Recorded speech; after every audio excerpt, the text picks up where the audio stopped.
て夢中でシャッターを切ったんだ。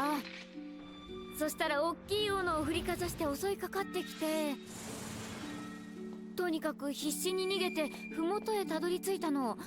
どこをどう逃げたかも正直覚えてない。Alright, what's going on, trainers? We're here to talk about episode 72 of Pokemon Horizons, and let me just say this right out the gate. This was another 6 out of 10, 5 out of 10 episode. Once again, we just had a very cute episode, but it was still a very transitional episode, or what some people like to call a filler episode.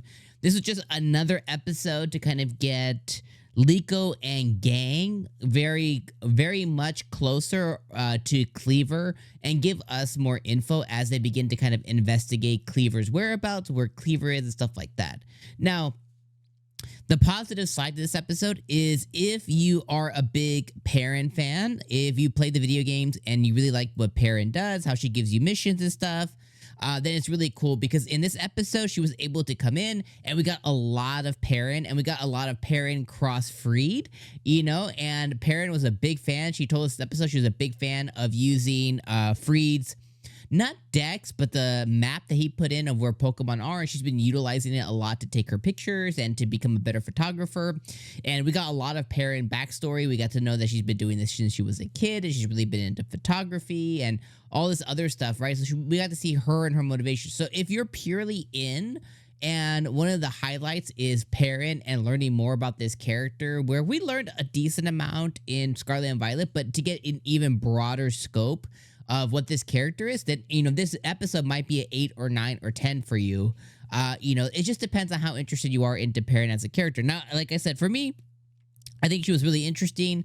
I loved hearing her backstory. I love hearing how she came across Kleavor, on how, you know, she was basically stuck in mist, just like the same thing with Lapras, the same thing with Arboliva before. You know, this the whole mist thing keeps kind of coming, it continues to be like a recurring theme within the mysterious Lucius Pokemon.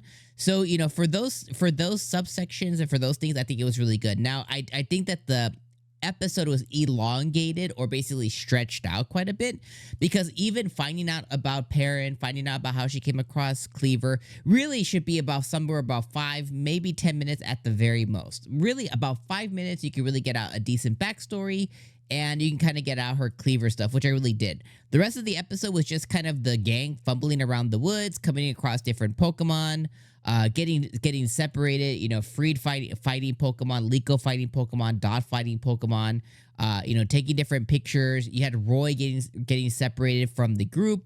You know, he kind of came across a different cave where there was a bunch of different Pokemon and a bunch of different places. They also came across the cave because he fell into a hole. They came across the cave where basically Kleavor might have been staying about. And the episode kind of ended with them coming across like a big stone or monument where Kleavor had been kind of cleaving said stone. And then he kind of looked upon them like, ha ha ha, you didn't find me, you know? And that's pretty much kind of the end of the episode. And that's kind of where we end off, is with kind of Kleavor outlooking the group and everything. And then we get a preview for next episode where Kleavor's actually going to make his appearance, or her appearance, whatever. Kleavor's going to make their appearance next episode, and the gang's actually going to be able to fight them. And we'll see if Terrapagos has a moment in the next episode, or if the rest of Lucius's Pokemon come out to talk to Kleavor. It's also interesting to see if there's something that is motivating Kleavor, kind of like with Lapras, or like with was it just Lapras, or with Moltres? You know, kind of like there's like this extraordinary being, or this like mist, or like this thing that's really affecting their mood. I wonder if there's something like that with Kleavor, or if it's just going to be another thing like Lapras, is what I meant to say, where there's just another outside factor motivation that is having Kleavor just be a disappearing act. I'm not really sure what the full story is yet. So we're going to find out more next episode, and that episode is going to be more interesting. So again, another filler transitional episode. Good episode, mostly boring. Had to pause a couple of times because honestly, I just got bored.